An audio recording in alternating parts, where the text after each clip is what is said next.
From the first presidential assassination, to the first televised debate, to the first commander-in-chief dropping a nuclear bomb. This is every presidential first in U.S. history.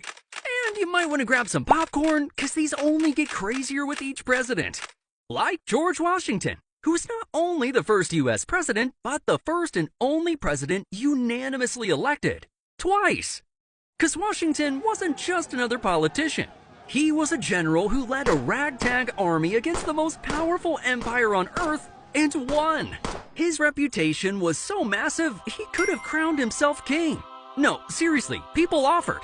But Washington shocked the world when he said no to power, and this solidified him as a legend.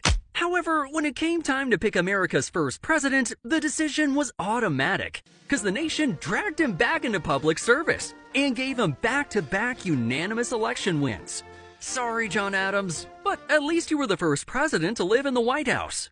Cause in 1800, John and Abigail Adams moved into the White House, and it was kind of a construction zone. Workers hammering, dust everywhere, and half the rooms were unfinished.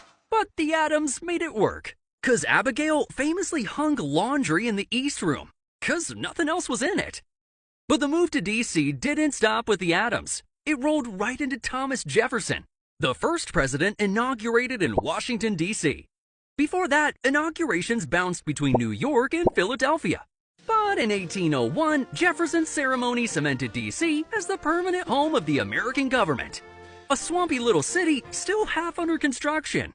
Drain the swamp! Drain the swamp!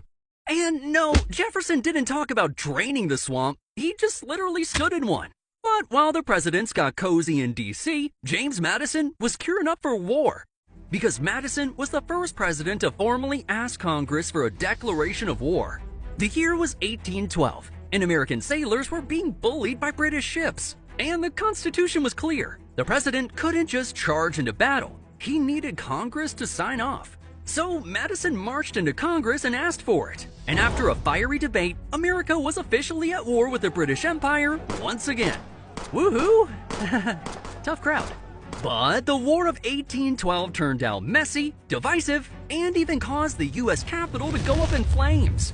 But at least Madison followed the rulebook. But speaking of legacies, what if I told you this dashing bald eagle in a suit has some royal feathers in his family tree?